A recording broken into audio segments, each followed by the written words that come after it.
Last Dance Weekly, the finale. Take one.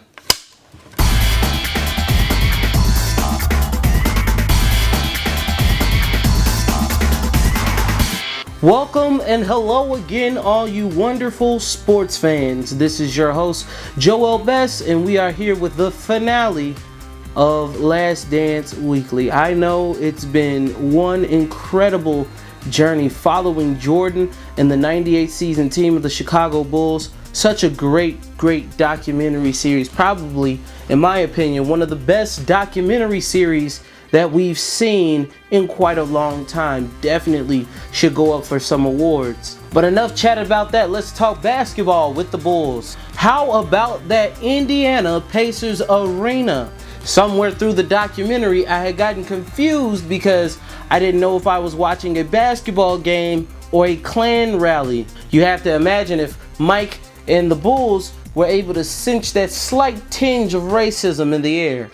Rodman doing what Rodman does best and disappears at a moment's notice just to show up and be clutch when it counts. How crazy do you have to be in the middle of a final series and decide, hey, I want to go wrestle? We would like to give out one final last in memoriam for the Last Dance. This one going to Byron Russell, the man who thought he could guard Michael Jordan. Could you imagine having that much of a historical shot on you, that staining your entire memory of you as a player?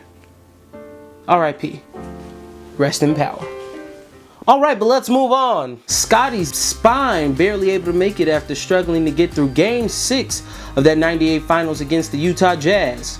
A lot of people talking about wanting to stay healthy and that maybe he should have, stayed out of the game and not even possibly have made it worse, but to go out there and continue to play and be a decoy was the smartest thing that he could have ever done for that team.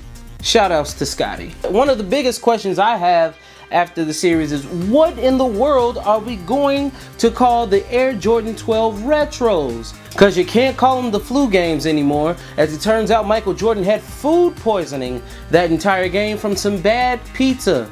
Let me know what you think in the comments below. Do you think that pizza delivery guy was setting up Michael Jordan? I don't know about you, but I smell a rat. Regardless of bad pizza and bad backs, the Bulls were still able to pull off a great game against John Stockton and Karl Malone of the Utah Jazz. Let's not forget, Hornacek was on that team as well. Coming into the final conclusion of the series, finding out that Reinsdorf was the real reason why that team broke up, even though Jerry Krause had been painted as the villain the entire time. We all know he could have stepped in and stepped up and gave them at least one more year on a one-year contract. Everybody would have joined back on, but he just couldn't get it done and wanted to play it cheap.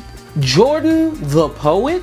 What did Michael Jordan write in that poem that he wrote to his team at that last locker room meeting with the Chicago Bulls? Fun little challenge I would like to pose for all you watching the video. Any of you all out there gifted in poetry and watched the Last Dance series, please tag me on my Instagram at BestJoel and write a poem about what you think about the overall journey of the Last Dance with the hashtag Last Dance Poem. I would like to see what you all create about the Last Dance series, and the winner will be posted on my Instagram story and will be featured in a video. Alright, ladies and gentlemen, let's get into some final thoughts about the series as a whole. Honestly, this is what the sports world needed right now. Even with Michael Jordan being retired, even with all of us knowing the game, some of us even knowing the shoes, the points, all the stats, we still were able to join together and sit down and reminisce over the great story of Michael Jordan and the Chicago Bulls, alongside Scottie Pippen and Dennis Rodman, Steve Kerr, Tony Kukoc, Bill Wellington even. This was more than just a documentary about a team. It was a documentary about a family that fell apart. A family that could win, a family that was able to push itself to the very limit of the game we like to call basketball. I'll say it once and I'll say it again. Every great, every GOAT, every legend, whatever you want to call them, they're all faced with a set of series of moments. And the greats are only defined by their ability to take that moment. And the Chicago Bulls, not only did they take their moment, they created moments, flourished under pressure, and had the ability to come back even when they were down. The series really speaks to everyone about drive, competitiveness, and showing us just what it takes to truly be like Mike. And I know everyone likes to have the GOAT conversation about who is the top man to ever touch a basketball. And I think this series just further proves that MJ is the GOAT. Not just simply because of what he did on the court, but what he did in practice, off the court, how he played the game, and how unprecedented his level of competition was at that time. He didn't just want to win. He wanted to beat the best at their best and was able to conquer every time. All right, sports fans. Well, that's it for me.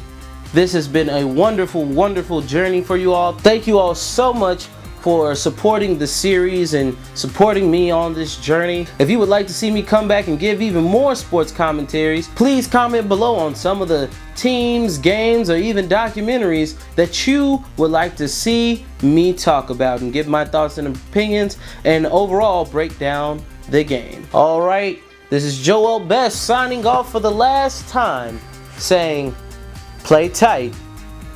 Ball is life. Thank you. Good night.